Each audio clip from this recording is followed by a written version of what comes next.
हाय students, मैं हूं Hina Bushra. Welcome back to my channel the challengers 2024। तो आज मैं आप लोगों को पढ़ाने वाली हूं physical properties of ethanoic acid.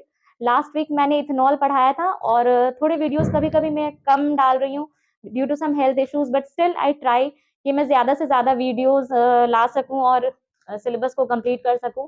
तो बच्चे, जितने भी बच्चे मेरे इस वीडियो को देख रहे हैं, तो आप सबसे रिक्वेस्ट है कि please do right in the comment section कि आपको मेरी टीचिंग कैसी लगती है, मेरा एक्सप्लेन करने का तरीका कैसा लगता है। Please write in the comment section, it really helps me to keep going, okay.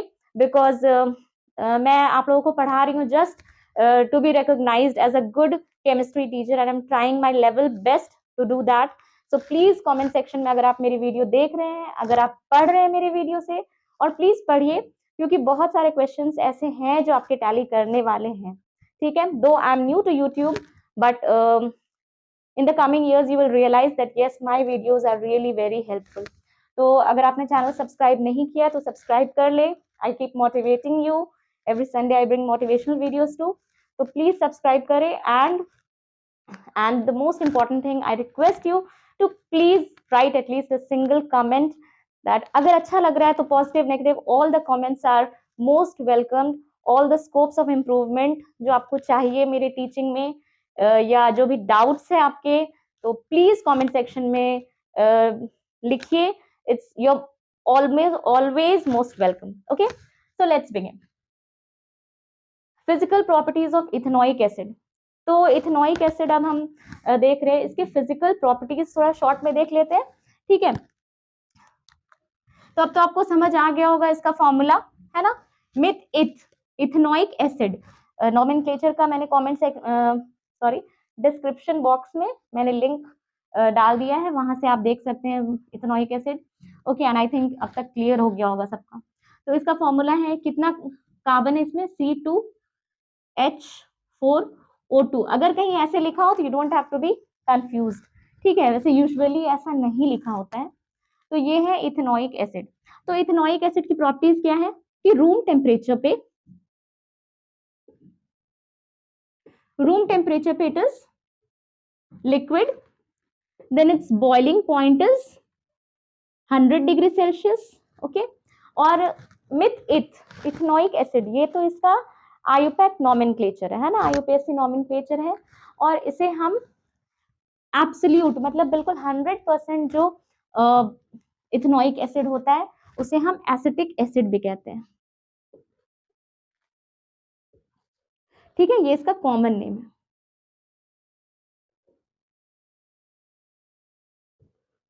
Common name क्या है इसका, एसिटिक एसिड। तो अब ये बताइए कि एसिटिक एसिड किसमें पाया जाता है। विनेगर। हमारे घर में जो विनेगर होता है ना, विनेगर का बॉटल होगा सबके घर में, है ना, ऐसा बॉटल सबके घर में होता है विनेगर का। यूजुअली किस चीज में यूज करते हैं विनेगर, सैलड में, फिर और Chinese, in Chinese food vinegar is always used.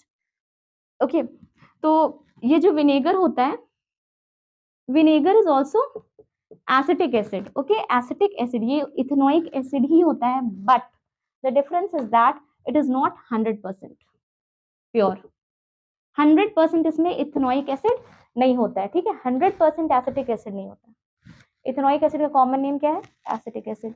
तो it's not pure acetic acid, it is diluted. ठीक है, तो कॉमन नेम यूजुअली इसका क्या है, इथेनोइक एसिड का acetic acid, and it is present in large amount in vinegar. तो और अगर प्योर इथेनोइक एसिड को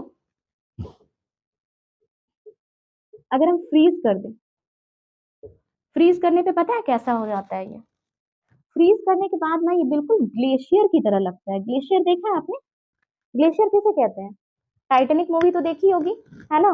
टाइटैनिक मूवी में जो बड़े बड़े पहाड़ होते हैं ना बर्फ के, तो that is only known as glacier. समंदर पे जो बर्फ तैरता रहता है, that is only known as glaciers. तो वो ग्लेशियर की तरह ही दिखता है बिल्कुल। प्योर इथेनोइक एसिड को अगर हम फ्रीज करेंगे तो it will look like a glacier. तो इसी वर्ड से इसे एक और नाम से जानते हैं, जिसे कहते हैं glacial acetic acid. That is why pure acetic acid और pure ethanoic acid is also known as glacial acetic acid. तो आप इसका ये एक समरी है इसके फिजिकल प्रॉपर्टीज का। You can take the screenshot and let's quickly move on to the chemical properties. तो अब हम देखेंगे रिएक्शंस ऑफ इथेनॉइक एसिड। तो प्रिपरेशन ऑफ इथेनॉइक एसिड मुझे लगता है पढ़ाने की जरूरत नहीं है, क्योंकि आप रिकॉल कीजिए ऑक्सीडेशन ऑफ इथेनॉल। जब इथेनॉल को हम ऑक्सीडाइज करते हैं in the presence of KMnO4 या पोटेशियम डाइक्रोमेट के प्रेजेंस में हम ऑक्सीडाइज करते हैं, तो क्या बनता है? एसिटिक एसिड ही बनता है ना, एसिड बनता है। अल्कोहल के ऑक्सीडेशन से एसिड बनता है। So I have given the link in the description box, वहां मैंने ऑक्सीडेशन पढ़ाया है। तो that is only the method of preparation of acid, ठीक है। तो इसीलिए डायरेक्टली में हम पढ़ेंगे रिएक्शंस ऑफ इथेनॉइक एसिड। तो इसमें सबसे ज्यादा इंपॉर्टेंट रिएक्शन है इथेनॉइक एसिड का एस्टरिफिकेशन रिएक्शन, ठीक है। तो एस्टरिफिकेशन रिएक्शन जो है ये, इस पे मैंने एक शॉर्ट्स भी बनाया है एस्टरिफिकेशन एंड सैपोनिफिकेशन पे, but still here I am going to deal in detail. तो एस्टरिफिकेशन में क्या होता है कि जब अगर हम एसिड लेते हैं CH3COOH और एक अल्कोहल लेते हैं, एब्सोल्यूट अल्कोहल, मतलब बिल्कुल प्योर अल्कोहल, CH3CH2OH, तो यहां हम ले लेते हैं इथेनॉल। तो इथेनोइक एसिड एंड इथेनॉल, ठीक है। अब इन दोनों को हम मिक्स करेंगे और हीट करेंगे in the presence of acid. कौन सा एसिड?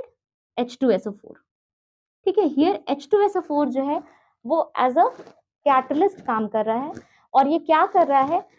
मैंने क्या बताया, H2SO4 का क्या नेचर है? इट्स नेचर इज हाइग्रोस्कोपिक, ठीक है। हाइग्रोस्कोपिक का मतलब है कि वो पानी खींच लेता है, ठीक है। इट एब्जॉर्ब्स वाटर, ठीक है।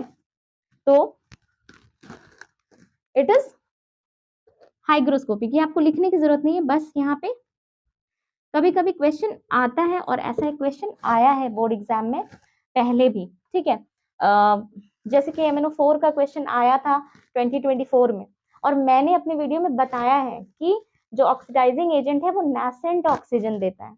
तो हाउ डज इट ऑक्सीडाइज का क्वेश्चन का जवाब मेरे वीडियो में है, ओके। तो अगर आप देखेंगे वो वीडियो तो आपको समझ आएगा। तो ये जो चीजें मैं कंसेप्चुअल जो बीच बीच में बताती हूँ ना कि ये क्यों हम ले रहे हैं, तो ऐसा क्वेश्चन आता है, okay. And you are not going to get it anywhere, okay. कहीं पे भी हर वीडियो में आपको ये डिटेल्स नहीं मिलेंगे, okay. So watch my every video very carefully. तो यहाँ क्या होगा कि ये यहाँ से OH और ये वाला H, क्योंकि देखो ये जो एसिड होता है ना, एसिड क्या होता है? एसिड की क्या प्रॉपर्टी है? एसिड बेस एंड सॉल्ट्स में पढ़े हो ना, it ionises to give H+, तो ये भी आयनाइज करेगा CH3COO- और H+ में टूटेगा। तो ये वाला H+ इस OH के साथ मिलके क्या बनाएगा? H2O। तो क्या बच गया?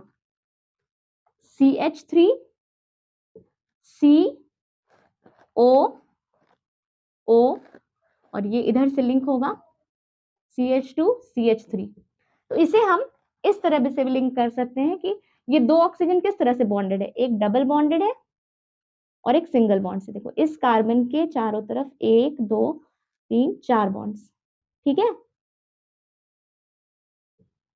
समझ आया है ना? तो ये पूरा मैकेनिज्म पढ़ने की जरूरत नहीं, लेकिन अगर आप इस तरह से याद रखेंगे ना कि यहाँ से H निकला, यहाँ से OH निकला, और दोनों को ज्वाइन कर दो, देखो CH3COO और ये वाला CH2CH3 यहाँ से जुड़ गया, तो यही है ईस्टर, ठीक है, ईस्टर। और इसकी क्या प्रॉपर्टी है कि इसका स्मेल होता है फ्रूटी, ओके, फ्रूटी स्मेल होता है, ठीक है।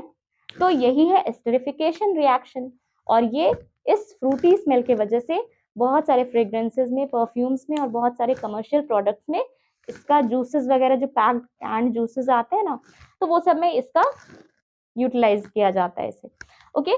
तो this is only esterification reaction. I think it is clear. Okay, let's move on to the next. Take a screenshot.